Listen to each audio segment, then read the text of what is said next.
Go ahead, Irene. Okay. Our mission. Helping Parents Heal is a nonprofit organization dedicated to assisting bereaved parents to become shining light parents by providing support and resources to aid in the healing process. We go a step beyond other groups by allowing the open discussion of spiritual experiences and evidence for the afterlife in a non-dogmatic way. Affiliate groups welcome everyone, regardless of religious or non-religious background, and allow for open dialogue. Attendance today at the Helping Parents Heal meeting is voluntary, and we are here for the benefit of learning from and sharing with other parents whose child has passed. It is understood that our discussions are intended to be confidential and not designed to replace traditional therapy or spiritual counseling. Helping Parents Heal offers a wide variety of speakers to allow parents to be informed about many possible ways to heal, to connect with their children, and to learn about the afterlife. The views expressed by our guests do not necessarily reflect those of Helping Parents Heal, and we ask that you take from their presentations whatever may benefit you personally. Welcome, everyone.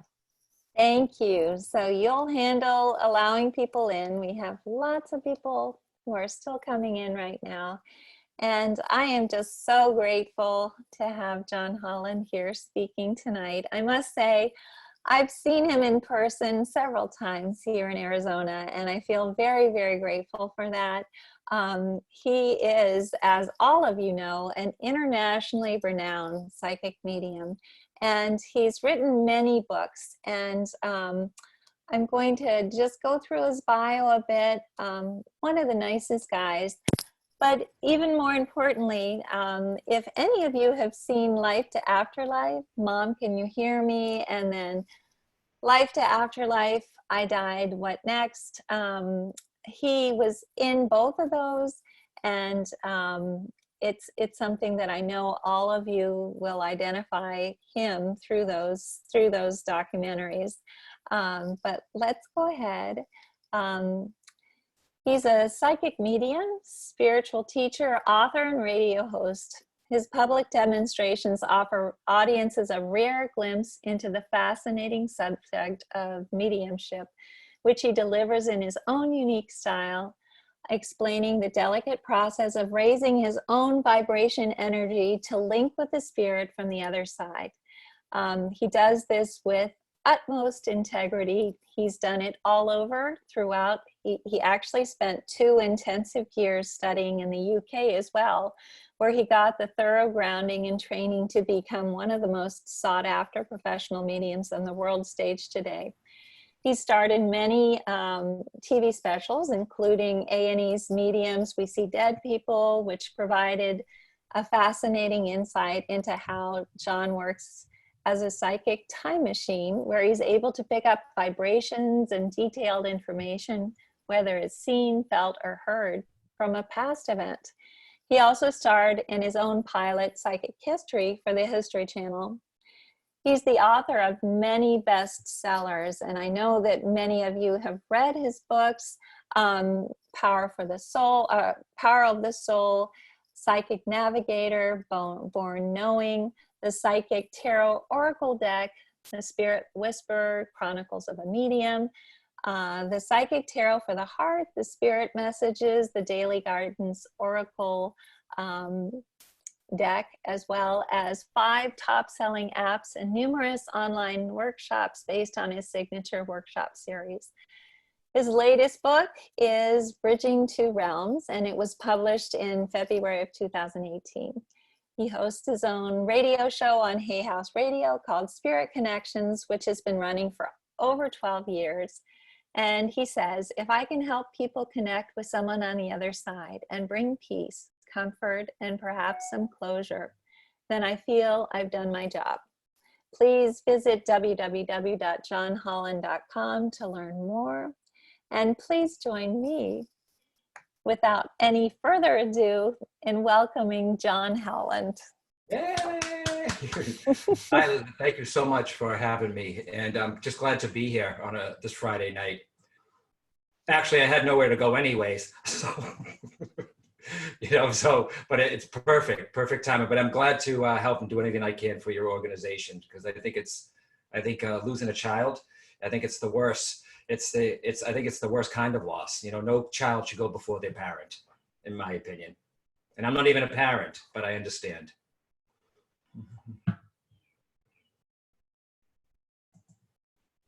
I feel very grateful that you're here. And I wanted to start out, if this is possible, by asking you just a few questions to get started on the different books that you've written.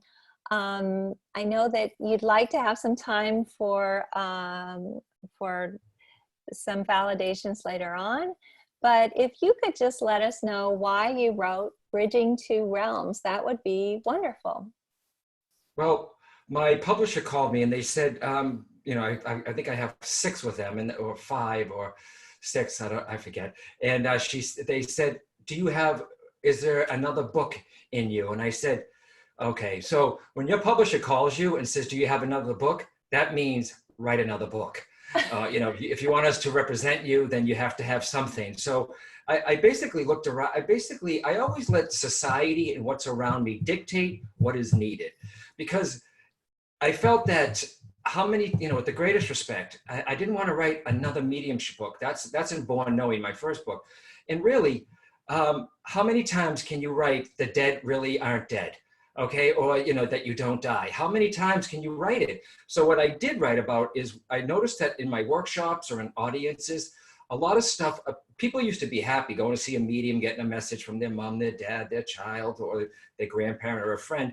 But people started a few years ago, something shifted. People started asking more questions like, does my dad see me? Does he know what I'm doing now? Can I connect with them myself? What is it like over there? So they had more questions. So that's one of the reasons why I wrote it. And basically, I wrote it for someone who was bereaved. But not just, a lot of books for mediums are already about the afterlife. Now, I am blessed. I got to meet, I've been touring with Hay House for 20 years. So I got to meet Brian Weiss, Raymond Moody, Greg Braden, the gentleman you had on the other night, Bill Guggenheim. Yep, right? So I used in Raymond Moody. So I wanted people to realize what happens before somebody passes, all right? If they were ill, what happens to them? Where people may have, in the hospital, they start getting deathbed visions. All right. And, you know, and that's what I really believe deathbed visions are, is many of you who are listening and who continue to watch this later on, I'll say to people in the audience, Elizabeth, how many of you have someone in the hospital and they're looking past you, okay? Or they're looking up in the corner of the room, or somebody else is in the room. And doctors always explain it away and say, oh, it's the medication, they're on hallucinogenics, but they're not. They're really not, you know? So, and some people start raising their hand. Well, what it is someone's lowering theirs from the other side to take them to the other side. So I wanted to write about that. And I want people to realize too, though, the reason why ADCs happen, not ADC, deathbed visions, is because the person is leaving the physical world. That spirit is leaving the body. So they're more into the spiritual world. They got a foot already over there. So of course they can be like a medium and see people on the other side. But doctors explain it away. Nurses, hospice workers, and other aides, they're the ones who they know about deathbed visions. And what gets me, and this is in David Kessler's book also, Vision Trips in Crowded Rooms. If they're hallucinating, please tell me why. Why are the people who are about to pass always see people that have already crossed over if they're hallucinating? Why aren't they seeing people that are alive if they're hallucinating? And it's always usually a loved one that comes get them. So I wanted people to see what happens to their loved one before they passed, during the process, and then after. So, and I put it all together with shared deathbed visions. Anita Mojani, okay, I know her. And so I did some things with her, and she passed, went to the other side and came back and talked about it. I said, God, you are a perfect person to work with me. And so I hear the stories from her. I heard the stories from Raymond. So that's what it's basically why I incorporated all that into the book. The first part of the book is for someone who is bereaved. The second part of the book is for the people who want to have a better connection, not necessarily be a medium, want to have a better connection with people on the other side and how to do that.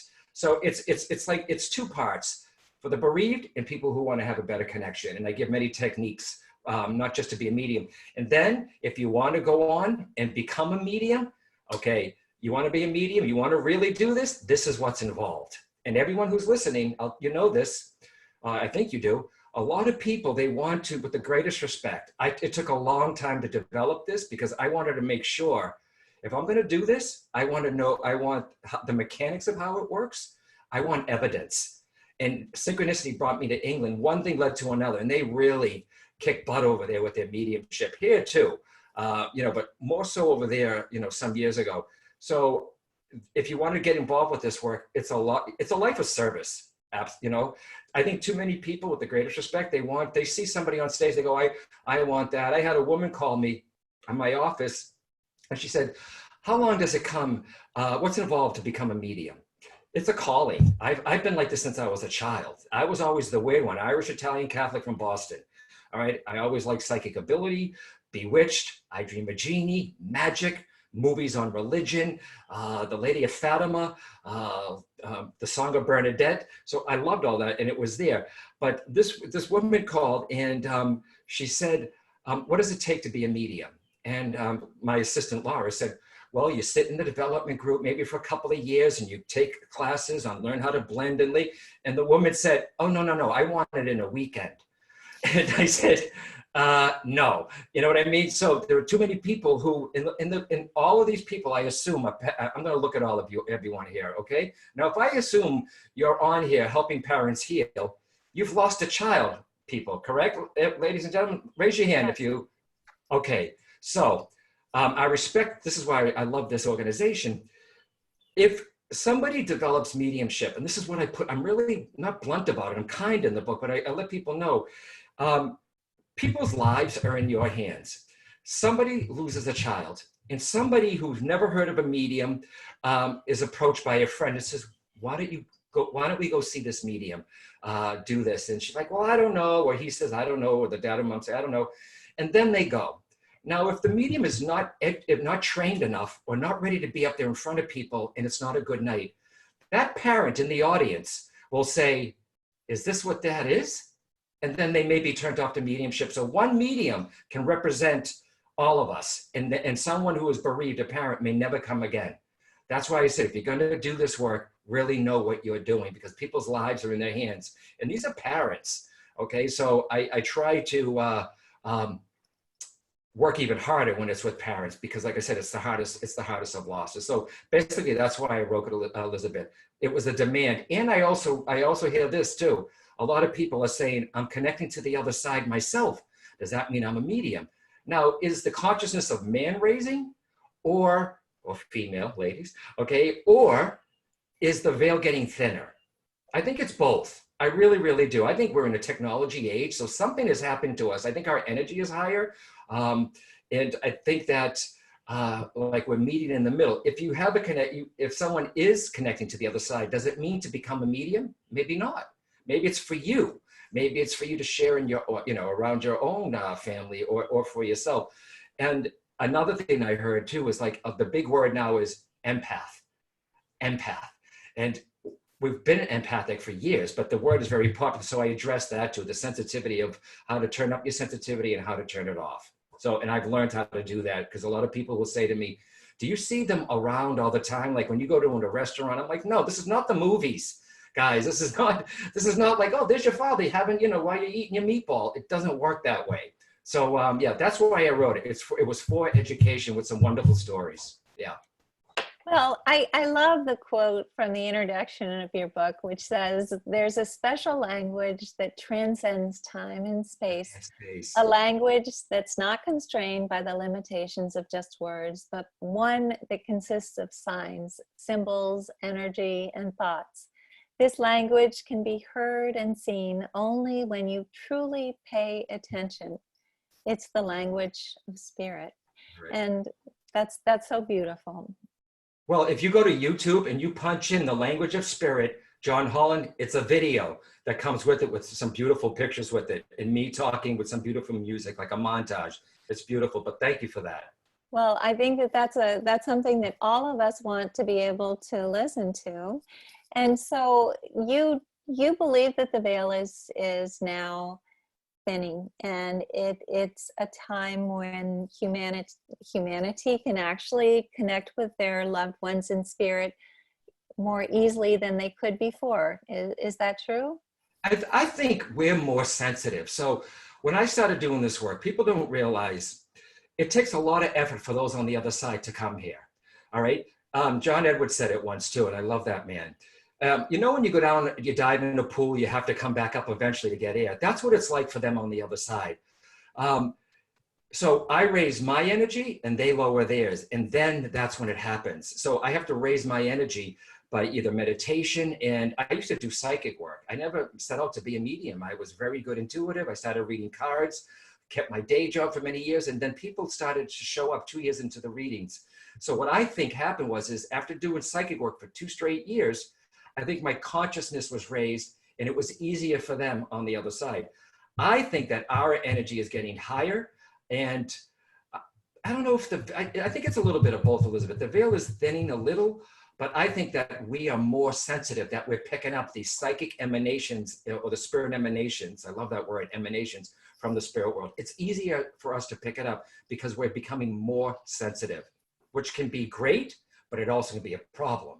Okay, meaning you're picking up other people's stuff. You get depressed for no reason if you're around somebody. So, you know, you got to remember, you are one big psychic antenna all the time. Yeah.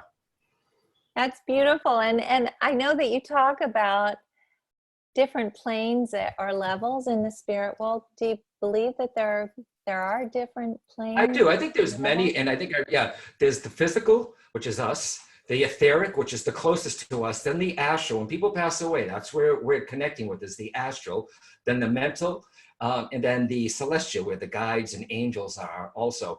But I want people to know, all right, and I'm a big, and as for the people who don't know me here, some of you have seen me before. I'm a guy from Boston, Massachusetts. I got a little bit of a, you know, I can say what I'm really blunt sometimes with politeness, okay, with politeness. I don't believe that spirits get stuck, okay? And if a medium goes to a mother and says, I'm sorry, your child is earthbound, God, can you imagine telling a mother or father who lost a child that their kid is stuck? Please, all right? I think there's different levels to the spirit world. I do, okay? I think there's different levels. Now, it may take time to go from one level to the other, but they're not stuck. In my opinion, and in my book, I keep saying, in my experience, I don't talk about hauntings. I don't talk about entities because I haven't had that experience. And I put it in it because I know people would come back at me and say, well, I know this ghost. I am a paranormal investigator. I haven't had that experience. But in my opinion, I've never seen somebody in the etheric and saying, I'm stuck here, how do I move on? Because they have rescue mediums too, you see, who help them go over to the other side. And I haven't had to do that. I've never seen a stuck spirit. So I want all you parents to know your kid is not stuck, all right?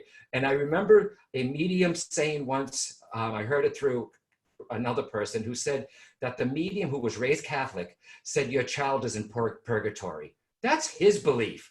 Okay, don't put your stuff into the reading. That's their belief. You understand? So I don't believe there are different levels to the spirit world. And, you know, and look at the guides and angels. It takes forever for that to get, for a guide to get up there to the celestial. But I think that no one is stuck. It could take a little time to get in between, the levels.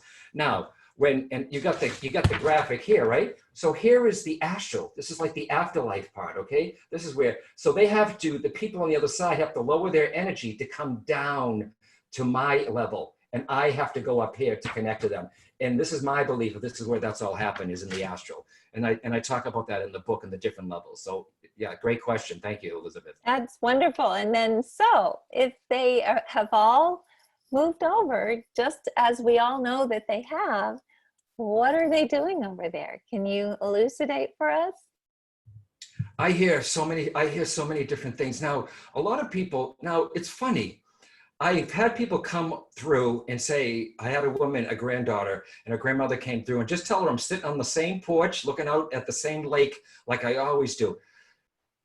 I think you can do whatever you want on the other side. You know the movie, most of you, What Dreams May Come, with Robin Williams, yeah? Right?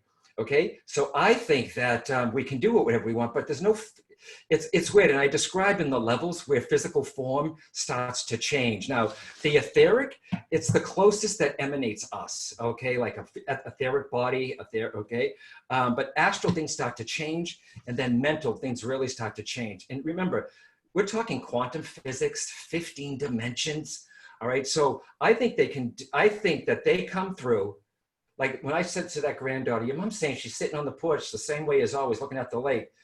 Is that a memory so this girl can identify that's really her grandmother? Is the grandmother? So I'm not sure, but I've had, there's a story, and some of you will appreciate this.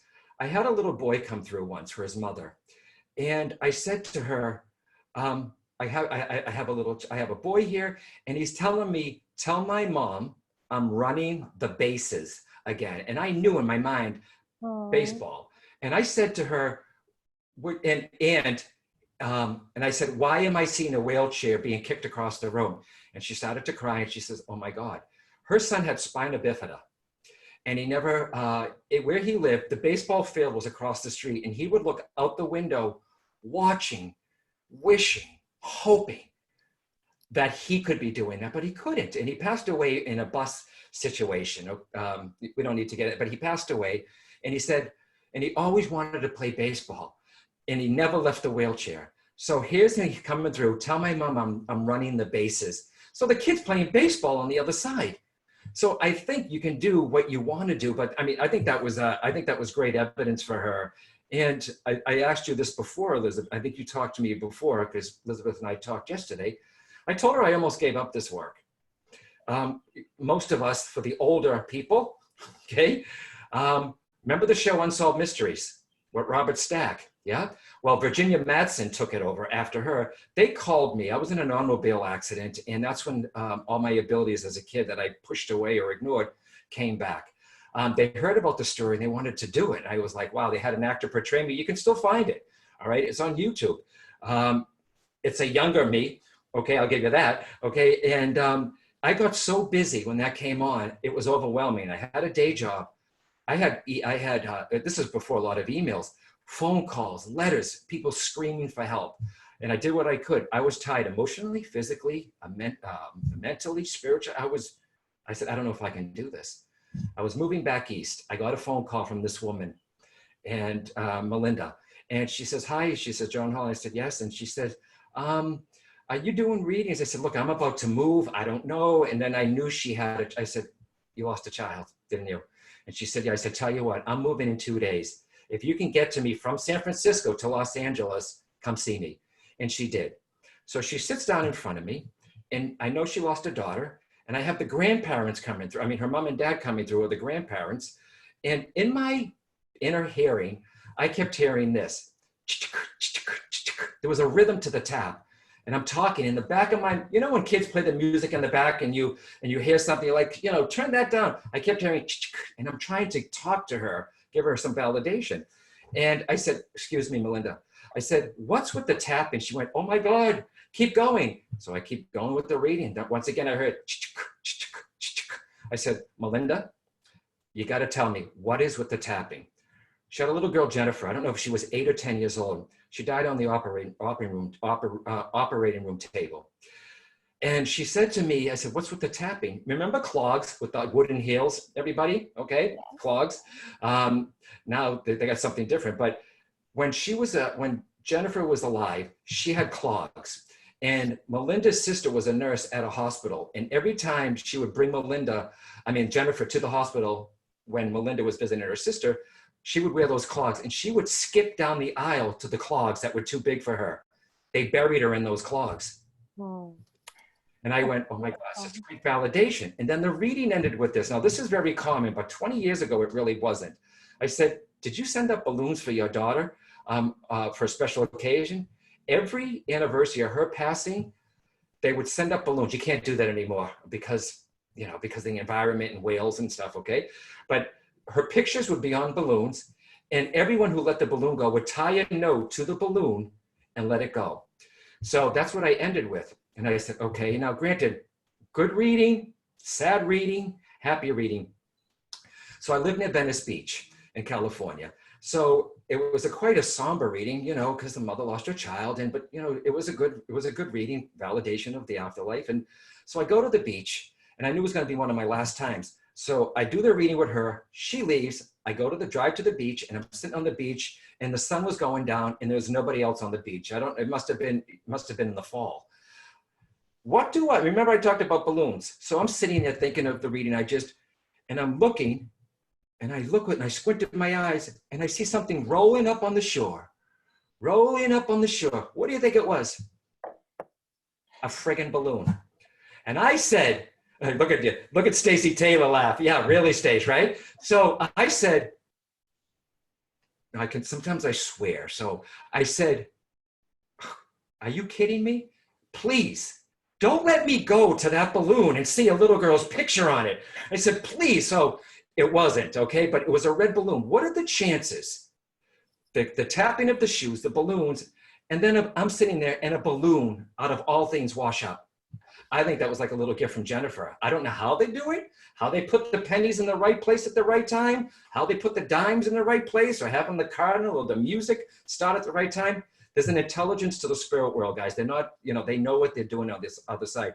After that reading, that's what got me to say, okay, I'll do this work.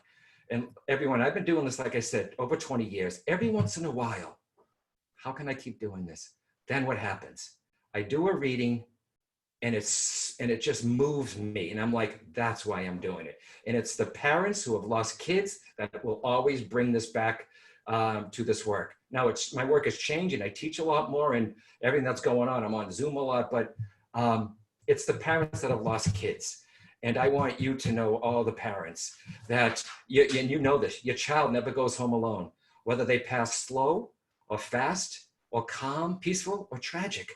No kid. I've never had, every time a kid comes through, I'm always given the person that's there. And someone may say, but all my relatives are still alive. Somebody is there for them, everyone.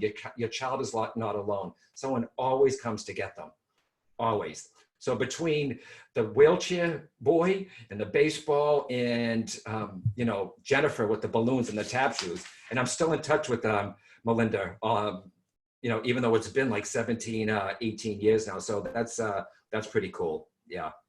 That's beautiful. And I was wondering, going back to that boy who was in the wheelchair, I've heard from other mediums that the kids who have mental or physical disabilities here on Earth are considered to be the rock stars of the afterlife. Would you say that's true?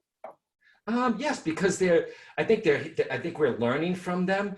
Now, granted, when they go over there, they'll give me the condition of that they had here, but there is no more physical, there is no more pain. And I got a bunch of things that I wanted to say to the parents. If it's a free flow, fine, but please, I've had mothers do this and kids. Do not remember what your child looked like at the time of their passing. They never want to be remembered that way, because that image is what sticks in a lot of people's heads, okay? And kids come through, and especially wives and mothers, saying, don't tell them not to remember me that way. And I get out the happiest picture you have of them, because that's how they really are, everyone. They really, really are. But, and I think for anyone, I know with everybody here, you lost kids of all ages. I find that kids, especially little kids, we call them soldiers for spirit. Sometimes, I don't know, I haven't experienced this, Maureen Hancock has, maybe some of your people have. Sometimes when a child knows he's gonna pass, whether it's cancer, leukemia, sometimes they're more stronger than the parent. They're preparing the parent, and the kid will say something, no, don't worry, Mom, the angel was here today. I find that the little kids are soldiers for spirit. They're the ones who are preparing the parent for when they leave. I don't know if that's happened with some of you, but I've heard this before, Elizabeth, and I'm sure you have too. All the time. We have so many parents who tell us that their kids already knew, and that they knew as well. A lot of times that happens. And I know you're interested in maybe doing a few readings, but I have one last question for now that I think is kind of pertinent. Do you have any advice for parents who may never have seen a medium in public or in private? Something that you could tell them to help them? Well, I know a lot of you have seen mediums here probably, but I don't know who hasn't seen somebody one-on-one. Always, always go by word of mouth. Always go by word of mouth. And I think it's good to ask the medium, what can I do to help you what can I do to help this reading, to make this a better reading? And the medium should explain it. And in the book, I talk about, this is what the medium should give you. Not something general at all. Okay. It has to be, I'm tough. Okay. It should be specific. And if they're saying to you, the love and the light and the bubbles, I so respect that, but the parent needs more, or the person needs more. And, there is an intelligence to the other side. And, sometimes they surprise me, and sometimes, like with the shoes, and what better evidence to give that. But do the research before you go, and give the medium a chance also, okay? Now, it was at the Afterlife Conference, Elizabeth, that I just did in Arizona in September, I think it was, Elizabeth, right? Yep. Were you in the room when I came to a woman who collects lighthouses? Yes. Remember her? And I said, I'm coming over to the corner of the room. There was, I don't know how many hundreds, and I said, I'm coming over to the corner room. Somebody collects lighthouses, lighthouse magnets, lighthouse pictures, lighthouse everything. And nobody raised their hand. I said, I'm coming over here because out of hundreds of people, because I've been blessed, when I started with Hay House, I was in front of an audience of 3,000 people. You got to be specific. So they trained me, instead of saying in the room, I have a father figure here, who, a lot of people could do that, raise their hand. I said, I'm coming over here. Somebody collects lighthouses. I'm seeing Nubble Light in Maine. All right. So that's my clue. That's a big significant.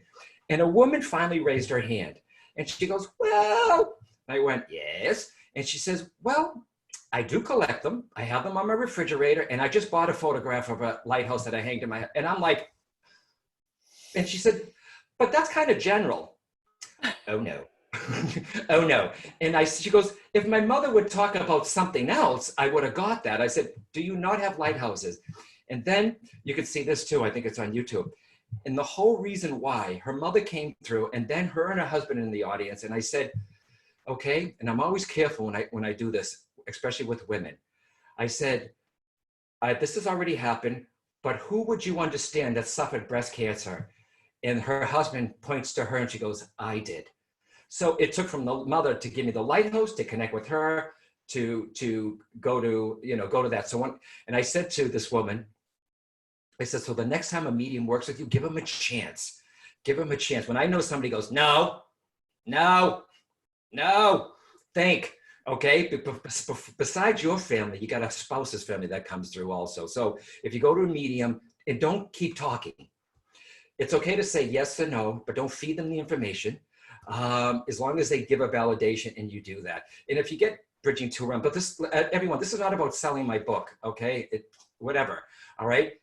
But study the medium, see how they work, say, what do I need to know to come see you, and give them a chance. And know and some people, sometimes, Elizabeth, they don't need a medium, they need a therapist. I had two brothers call me once and said, can you help my mom? We lost a brother and she's not good. I said, okay. And usually I have a wait list, but I let her in. She wasn't ready for that reading. She was every time I gave something, she would wail and start screaming. And she was heavily medicated. So she was not ready. Know when you're ready for a reading, and know, because people lose someone and they run to us. You need to get over not that you get over it ever.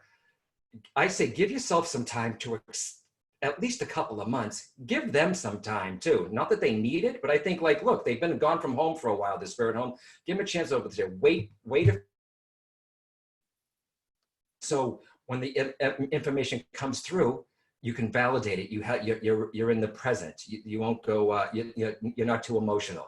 And I know Bill Guggenheim talked about after-death communications. You don't even need a medium. All of these people get signs from their loved one. The smell of roses, ladybugs, different signs from different people.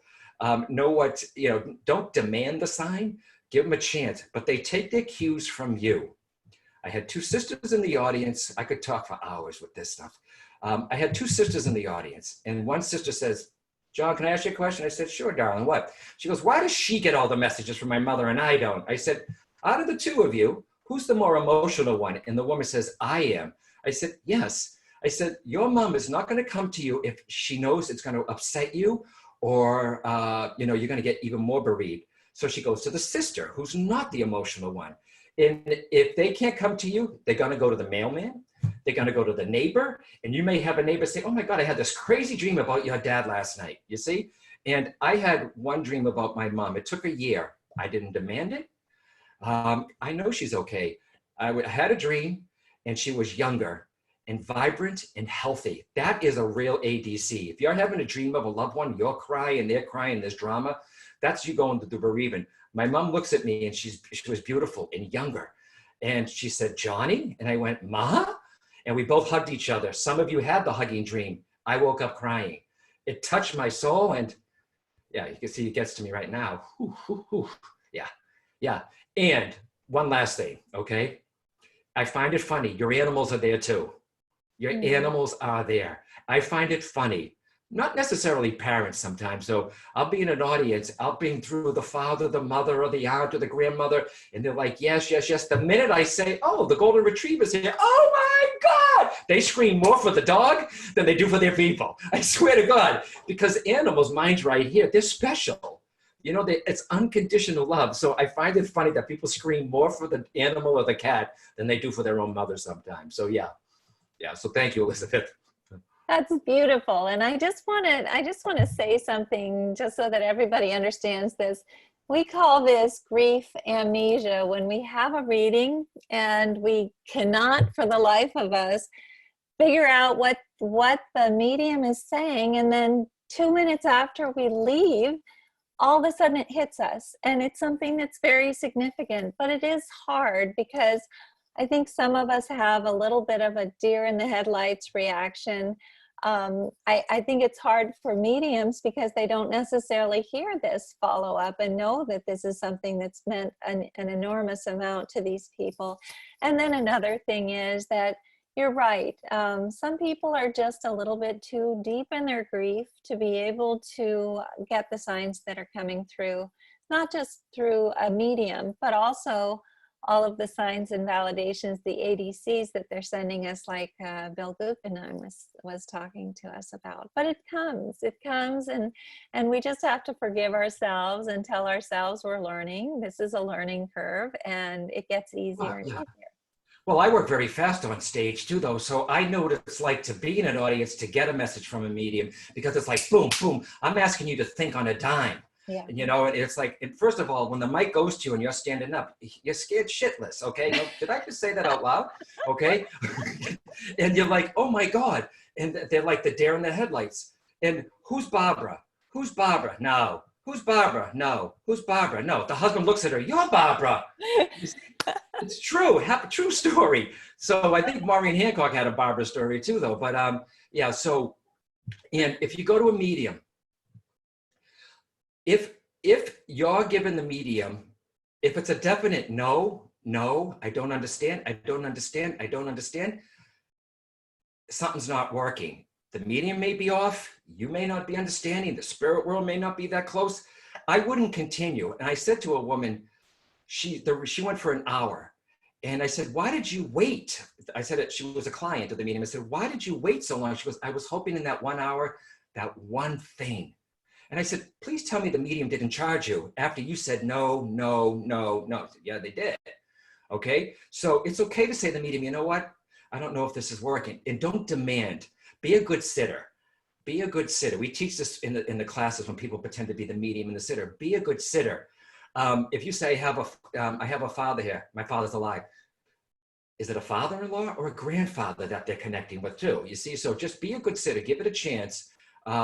But you shouldn't have a whole hour where you're saying no. Don't make it a yes if it's still a no. Do you understand? So, and I think any professional, ethical medium will say, and I don't know if any of you have this, but I know when it's not going to happen 10 minutes in.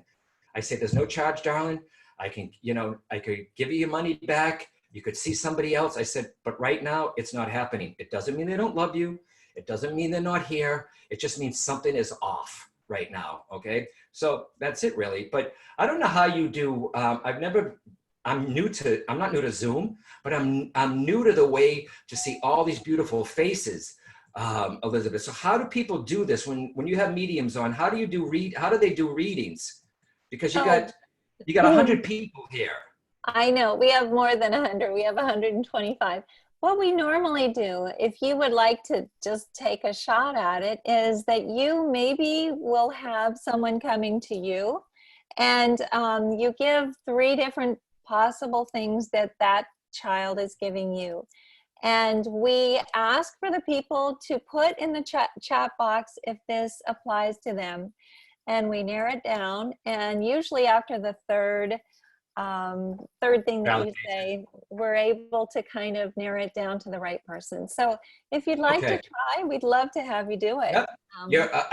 It's fine. I mean, you know, I always trust them. They know what they're doing. Before I came up here at 7:45 when I met you, I know I had a young girl that wanted to come through.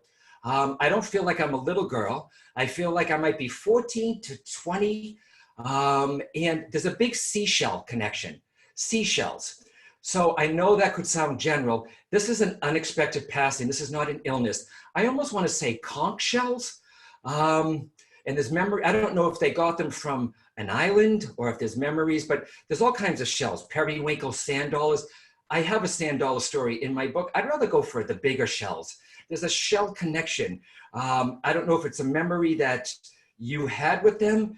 And I know this is, and they haven't been gone for years. I think I'm like 5 to 6 years, 5 to 7 years. And I feel like she's the oldest or the baby because I'm getting the number one. I just heard Hawaii also. So there might be a Hawaii connection with this. Maybe that's where you got this. I have no idea. I'm just giving this here, but it's a fast passing. This is an unexpected passing and there's a fast. So I don't know if people are going to start chatting. They'd have to understand the girl, 14 to 20, 21. There's the shell connection, Hawaii. And Hawaii is big for me because I'm a scuba diver and I've been there. But I don't want Hawaii to throw them off. And there's a trauma to the chest or to the head with this, but I know that they're the number one daughter. So it's either firstborn or baby. And I think there's also either one brother or 2 brothers to make them, and both parents are still here. So I don't even know if that resonates with anybody.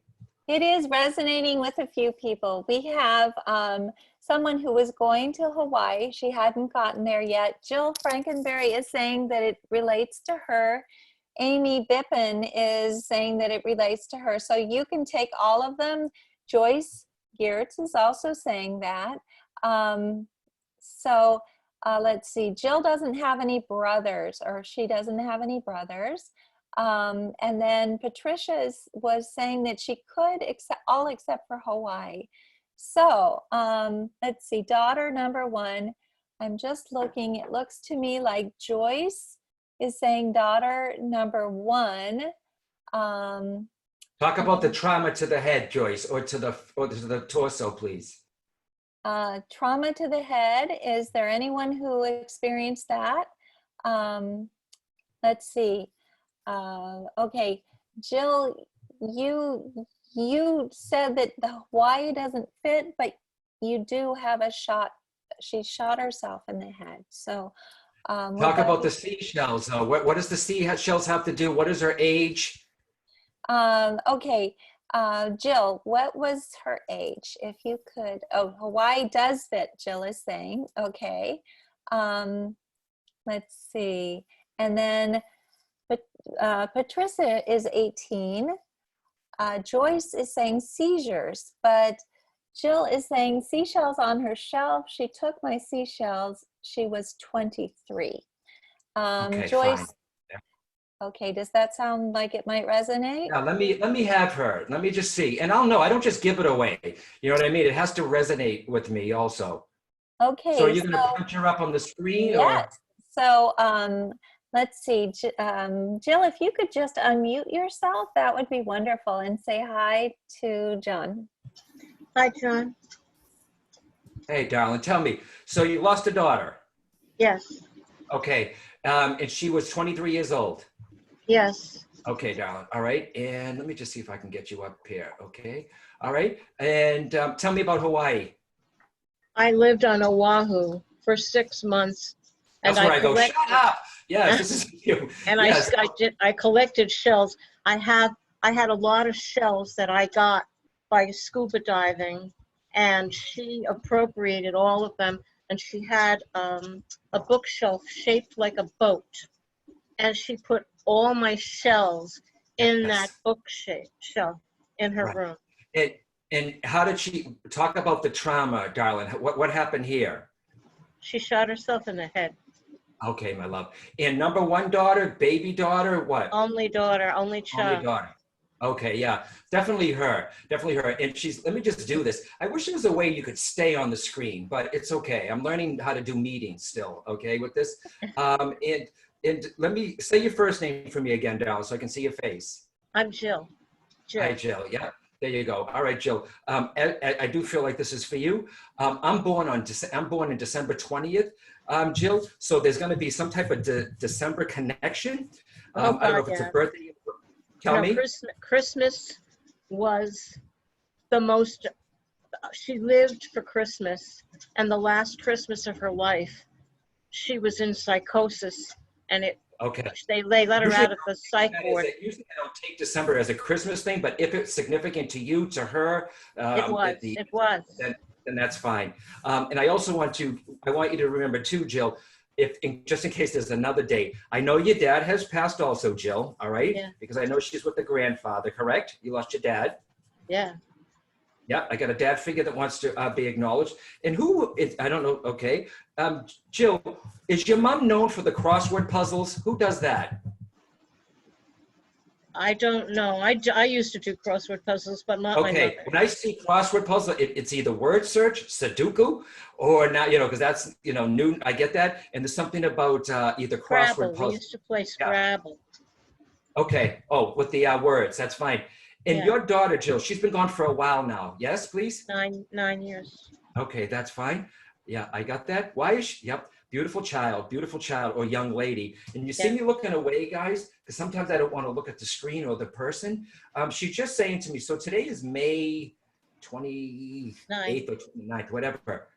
What just happened, birthday or an anniversary, end of April, beginning of May, please? No, her birthday was April 10th, but I'm having a very hard time.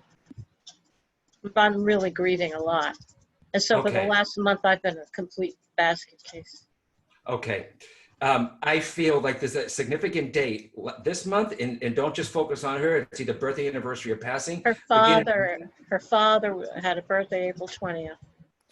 Okay. End of May, beginning of April. And I'm still a stickler. I'm going to stick even longer in April or earlier in May. And remember, everything else you understand, the shells, Hawaii, the December connection, definitely her coming through. But I know I've only had one dream of my mom in 11 years. 9 years she's been passed. She makes me aware that she has come into your dreams. It really is her. Okay. 4 times. She really is her. And she's talking about here too, though. See, I'm on a roll now. See? Yes, you are. She's talking about here. Now you're sitting down. I can only see your shoulders. What is up with because she's talking about, she still cares about you, Mom. So I don't know if you're not taking care of yourself. Of course she does. We loved each other very, very much. Yep, and still do. Not loved. Yes, we do. Loved. We do. Yes. Right?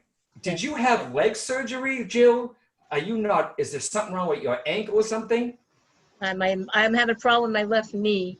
I fell on it. Okay. Either she's saying you're not taking care of it, but if it bothers you, Jill, go to the doctors or something. Don't go in that pain. And I know for a fact, for all the mothers and dads that are listening, they always come through. And I know it's hard, guys. I'm not a parent. Okay. So I can't preach that, but they always come through. They want us to be happy here, Jill. They really do. They want us to go on until you see each other again, because we're the ones that are still here. I hear that all the time.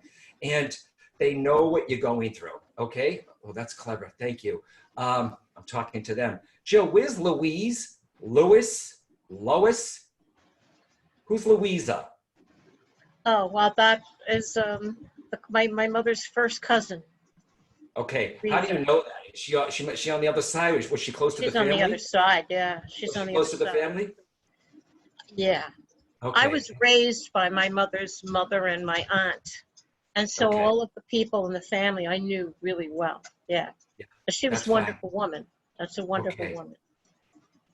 Jill, I'm not getting, and I don't like to ask questions. Mediumship makes statements, by the way, okay? I know. Is your daughter, dad passed too? No, but Okay, wait, hold he's on. Is he not in your life? not in my life. No. Okay, do you see, sometimes, isn't it weird, energy-wise? Either they're past or they're not in your aura anymore. Do you understand? So either you're separated or you don't see this guy. Do you understand? He dropped me like a hot potato. Okay, all right, yeah. Yeah. Okay. But no, I mean, she's definitely coming through here. I understand that. Jill, look, let me just say something. I want to see your face again, darling. Just tell me. Say something, Jill. Hi, it's me. Okay. Jill, was she cremated, please? Yes. Okay. Yes. I'm hearing she has me. This always means to me, I don't know if she's in the necklace. I did, but I buried her urn and the necklace with it. Yeah. But she bought me a locket. She made something for the locket. I have that. Okay, because she's saying I'm with her, or you're. That's why I wanted to make sure. I'm glad I can't see it on you, but she makes me aware I'm on her. That always means to me ashes or the piece of the hair that the people still have with them. I have a tattoo, and I have her name on my ankle. Okay, that's literally a yes and always. Okay, and one last thing. All right, I don't know if this is you. Now I know the seashells. Okay, I understand that. Who collected, not Barbies. Who collected the glass ceramic dolls with the scary eyes? I don't know, but I do have 2 collectible dolls that I purchased because they look like her. Okay, are they antique? Are they ceramic dolls? They're not ceramic. They're collectibles. They're really expensive dolls. Yeah, they look like real children. They're the same size. That's a yes, because when I see dolls sitting on a shelf and the eyes are following you, it kind of freaks me out a little. Well, I have one sitting across the room looking at me right now. Thank you for not putting it on the camera. Okay, You're remote viewing. Yep. And she's making me aware. One last thing too, though, Jill. Are you an avid reader? Yes. Yeah, because she's saying when you read your books, so you must have a shelf of them. She's behind you when you're reading the books. And I know you journal, she's talking about, or you write letters to her or something. Do you understand? I write poetry. I have published a book of poetry. Yeah, yep. And I know, Jill, it's been, you said 9 years, right? That's a long time it's like yesterday. Like yesterday. Yep. But I could say to the cows come home, they don't want you like that. All right, they want you to go on. One last thing, darling. I wish I could do so many more for you guys. You lost a brother? Yes. Yep. And because I'm saying one more thing, honey, give me one more thing to show her you are really alive. She said, I met her brother over here. Okay. Oh, so your brother I was just thinking about that. I was just thinking about that yesterday. Good. Can I see a smile? Can I see a smile, sweetheart? I'm psychic, so I was thinking about him and thinking about whether they connected. Yeah. They know that, sweetheart. You see what I mean? And I know it's hard for a parent, especially she's your only child. Okay, so I hope that helps just a little. And Elizabeth, what I should do, and I have no problem with this, let me come back on. You see, this is the part where nobody, what I did for the people I'm helping, I didn't share this to my audience. Why? Because all my people would try to come in here for a reading and they may not be a parent. This is for you guys. Let me come on and just do readings. Forget the lecture, no disrespect, okay? I love talking, trust me. But let me do this where I can do this for 90 minutes and take them. I actually can, I don't even have to do it that way. I could look at the pictures and go, why am I drawn to here? For instance, okay, let me just see if I can find you guys. I saw you earlier. I saw somebody called Jenny. That's my mom's name. But let me see if I can find you right here. Let me see. I saw a man. There you are. Rebecca Williams. And is this your husband that's there?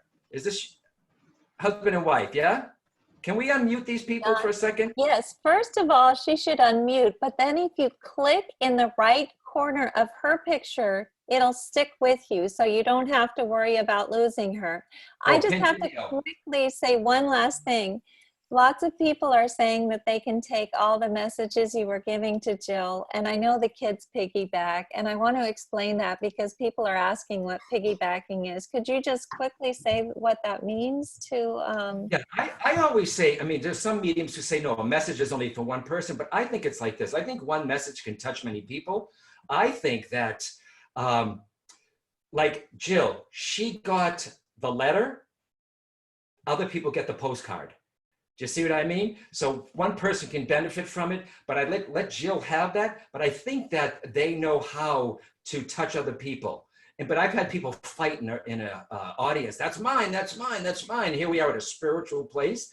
But I think that's Jill because it resonates with the brother, the uncle, the head trauma, the conch shell, Hawaii. Unless all those people can take everything that Jill can validate for me. All right.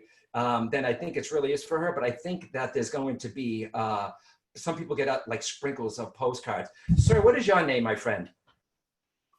Talk to me, sir. My name? Yeah, Yes. hi. My name is What is your Keith. name? Keith. Hey, Keith. When I was going by, for some reason, I don't even know why I'm drawn to you two, okay? But there's something that's going on here, all right? Would you understand? Now, a lot of people have this. I don't. Keith, what's your name, darling? Rebecca. Wife. Yes. What is it? Rebecca. Rebecca? Rebecca? Yeah. Okay. Yeah. All right. Keith, who would have passed, please? Why do I keep seeing the American flags with you? All right. Is there someone that would have had the military funeral, served time in the service, or had the I've only been to one military funeral in my life, believe it or not. It was my uncle. But I got I'm not saying this is a soldier who passes, but I know somebody did military time. Keith, isn't your dad passed, please? Yes, he passed Okay. several years ago. Yes. Right. Was he in the service? He was in the service briefly. He Okay. went to college on the GI Bill and all that stuff, but I guess he went to boot camp and then the war was over. But no military funeral, correct? Correct.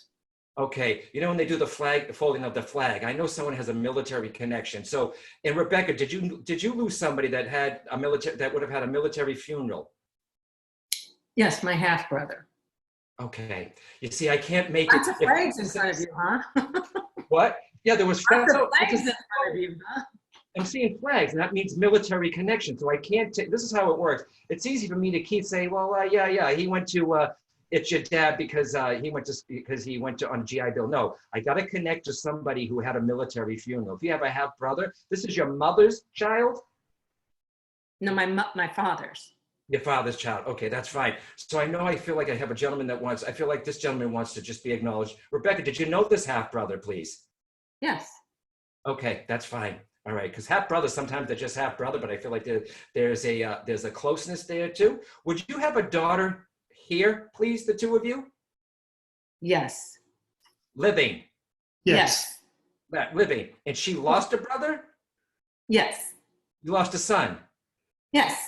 Yeah. Look what happened. You lost a half brother who had a military funeral, Rebecca, right? Now, you weren't expecting him to open up the door for this, correct? Who would have thought that he would be the one Right. to open the door?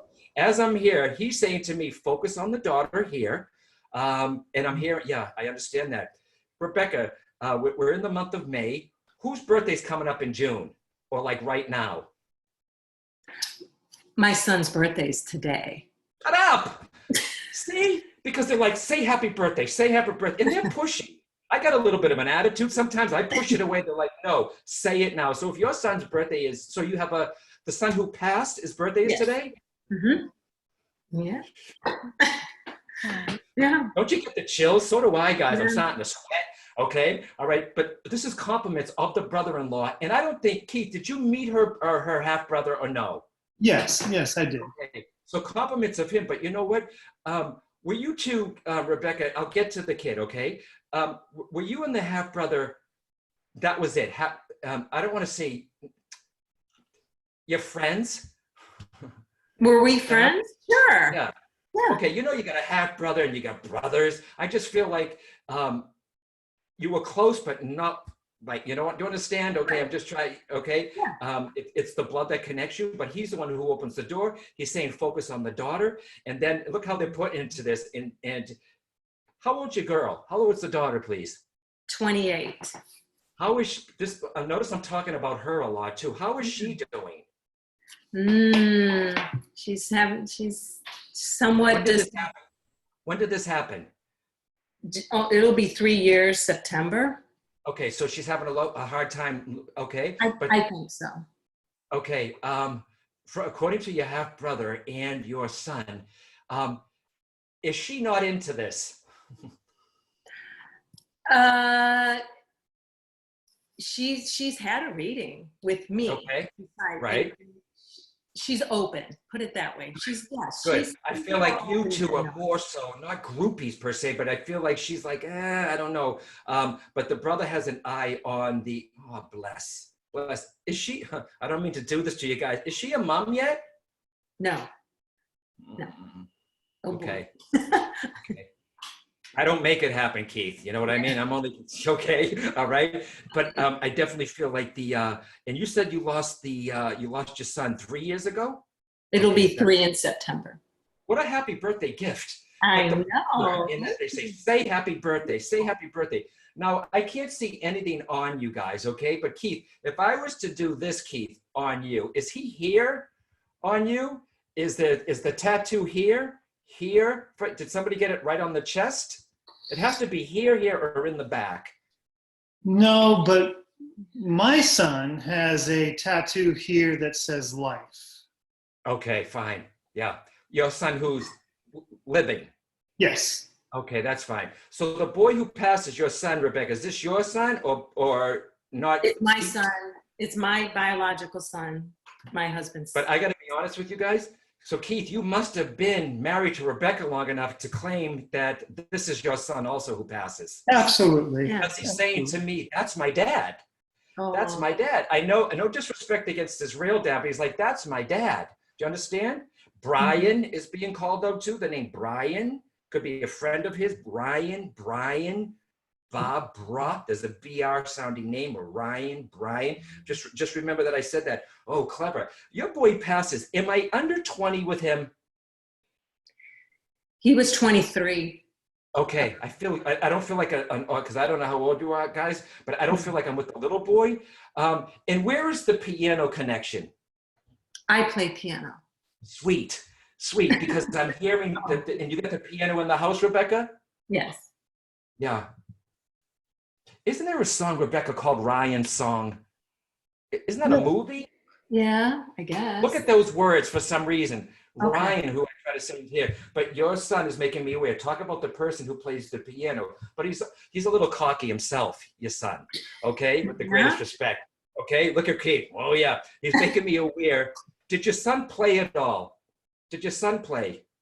No, he plays and his son plays. We're kind of all mixed I want up. to go like this, and I want to do bass at the same time. Do you understand? So, Keith, you play guitar? I play guitar, yes, sir. That's fine. Where are you guys living, please? Virginia? Okay. Why are they taking me to Vegas? I don't know. Are they trips for you? My father worked in Vegas, but he's I mean, that's the only Vegas connection I know. That's okay. It's Vegas. And where's Dad? Living or passed? He's passed. Okay, that's fine. They might bring up a Mary. But guys, for some reason, out of all the people that are here, there's 119. I'm scrolling and scrolling. I was locked in on YouTube, and I don't know why. That's why I guess, Elizabeth, when I do this next time, I don't need to do I have somebody here. I can just look at the pictures. They will take me to, just like I did for these two. But how special. What is your son's name, guys, who's passed? Will. What is it? Will. His name is Will. And you're in Virginia. One last thing, too. He's talking about in the sky, in the sky, in the sky. Did you do a hot air balloon ride? I mean, you took him up in the airplane for his 9th birthday. Oh, for his 10-year-old birthday, I gave him a gift to be a co-pilot in a biplane. Beautiful. It would have had to have been parasailing, I mean, you know, you're gliding, or hot air balloon, because he's talking about being in the air. Or he did it, or you did it together or something, but that memory is still there. And one last thing too, he's talking about, I don't know who the photographer is in the family who likes doing the black and nice. This is him. This is him. This is good evidence, guys. Yeah, and don't, I can only take the credit because I'm a good piece of equipment. I have to give the credit to them on the other side. Credit to the half brother and credit to your son. They're the ones that are giving me this information. I just get out of the way. Do you understand? Yeah. So God bless you guys too. No wonder. What a beautiful birthday present today. So Yes, it is. good man, my friend. Loves you like a dad. Where is it? Is he close to, no disrespect against his birth dad, but did you raise him more, Keith, than his original dad? I don't want to diss the birth dad because I feel like he loves his son. You know what I mean? Yes. But I feel like you're the dad, but I don't want his dad getting upset, you know? Okay, I get it. His real dad's having a very difficult time. He's dealing with a lot of regret. Keith was really hands-on. We had a good relationship. Yeah, he was. Did he ever really- call you dad, Keith? No. Okay. No. He looks at you. Remember, he has two dads, but I feel like I don't want to say he's the dad, not the other one, but you're another dad to him. And one last thing, as I'm looking at the two of you, I'm seeing American Indian feathers. Okay. So someone has American Indian blood. Somebody collects arrowheads. There's a big, where's the American Indian connection? Dream catchers. He collected dream catchers. Fine. That's fine. You got a beautiful kid. And this is an unexpected passing? Yes. Yeah. Nope, I got to be honest with you. There's no pain in his passing, guys. I feel like he's here 1 minute. And Rebecca, if you've got the piano still there, keep playing. All right? And keep playing the songs for him because that's what he's connected. It's difficult. Yeah, it's in my head all the Yeah, time to play for him. Try one little song for him, okay? And look up the words Ryan's song. I'm going to look at hang up because I want to know why that's significant. So I don't know if it's one sentence in there or whatever, okay? God bless you guys. Thank you. Thank you. Wow. Oh, please, thank him. Thanks. Elizabeth, thank you for having me. Yes, fantastic.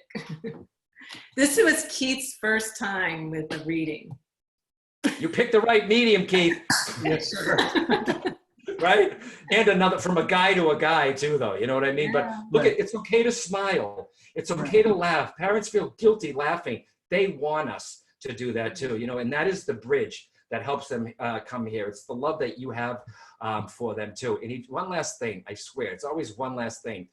I don't know if you're a construction worker or you build, but there's something about, he still has those boots. There's something about the big boots. So I don't know if this is his dad, not cowboy boots. There's something about the big boots. And your kid's got a good sense of humor also, but a little cocky, like most teenagers are 23 years old. Do you understand? Yeah, he was really, for 23, he was still in college. He was young. He had some young-minded thinking and Okay. I don't know about the boots. All right. Good. And guys, for Keith and Rebecca, do you have my book, Bridging Two Realms? Yes, I do. Okay, because I was going to send you one. That's fine. But, Elizabeth, thank you for having me. Yes. And please have me back so I can do this again. And this is the part, I don't advertise it. This is the part that people don't know, the stuff that I do on the side. And it's my gift, whether it's to help parents or animals. I'm a big advocate for helping animals too. So I'm okay that people don't know this, that I do this. This is for me. This is for you guys. So Elizabeth, and thank you so much for having me on here with Helping Parents Heal. Oh, John, you can't imagine all of the people in the sidebar who are saying, please, please, please come back. Please come back. So I hope that we can schedule another day with you and maybe just do readings. I feel so grateful that you've been able to do all of these tonight. And I know it's late on the East Coast. And I also just want to maybe wrap it up by asking you if you can just give a little insight into the pandemic and what you've gotten from Spirit about the pandemic. A lot of people call me, and guys, I'm just like you. I was getting a lot of emails saying, John, please come on, give us hope. I went through the same thing. I needed at least 3 weeks. I was a mess. to be honest with you, I was sad. I was confused because I'm a man. Just because I'm a medium doesn't mean I'm a prophet. You understand? I went through, oh my God, it brought up all the fears that I had as a kid and poverty. I'm going to lose everything. And it took about 3 weeks. And I swear to God, this sounds like a book title, Coming Out of Numbness. It took me 3 weeks to just come out of it, to say, okay. And now we're at a place right now where we're not trying, we're trying to get rid of it, but we're learning to live with it, which is pretty freaky. But I did get some advice. Stay connected, you know, whether it's meditation. When I say the source, to God, we're so caught up here in the physical with the news and the people around us and conspiracy theories, and be selective of who you let around you talk about this, okay? Because you could have a friend call you in the middle of your day and that's the whole day. So have some boundaries of who you're going to talk to about it. I do it, you know, at night because I still have to work, but stay connected. In other words, take 5 minutes to connect to source, to God, whatever you call source, do that. Because I heard this, Elizabeth, on an insurance commercial not too long ago. When you're connected, you're protected. I love that. And it meant if you have the app, you're protected. And for insurance, I'm like, you know what? God, I wish I had that. But when you're connected, you're protected. So stay connected, because if you don't, you get so caught up here and you forget about the other side sometimes, or you forget about the spirit world, because you're a spirit here. You're a spirit incarnate.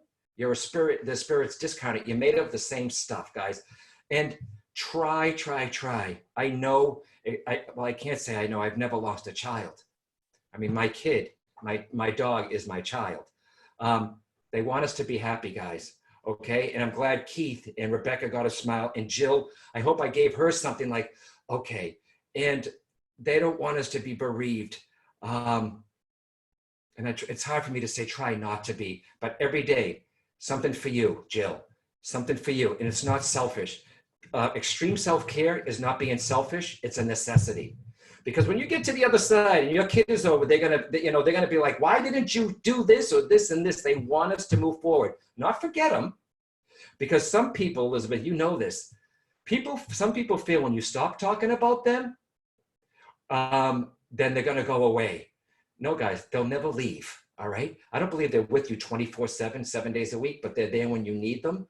And if a medium can show that, or you ask for also an after-death communication or an ADC, and expect it when you least expect it. Not like, I want a cardinal at 12 o'clock, landed on my shoulder. Just be open. Oh, and by the way, Jill, I'm not a butterfly, rainbow, unicorn kind of guy, but you did have all these butterflies around you.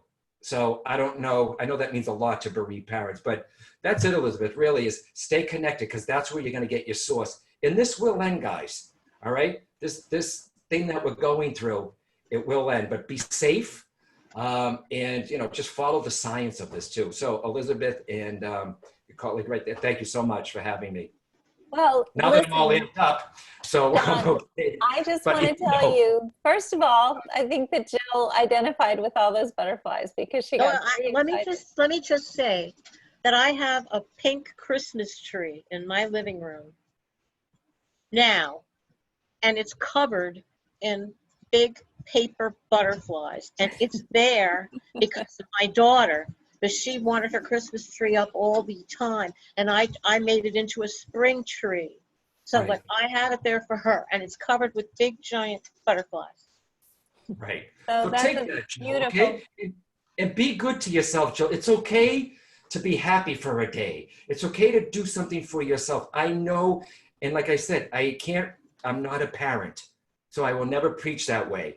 You know, Irene understands that. I'm not a parent, but I know they keep coming through. Please don't mourn me anymore. They see this, they can feel what you're going through. And sometimes helping somebody else. That's why I love helping parents heal. And Richard Island, my man. Richard Island, love him. Mark Island, sorry, Richard's his dad. One little thing a day for yourself. And maybe, Jill, it'll get easier and easier for you. So thank you, Irene and Elizabeth, thank you so much. Thank And you. I'll be back, guys. And John, we're going to have everybody unmute themselves and say thank you and goodbye. And we just appreciate this so much.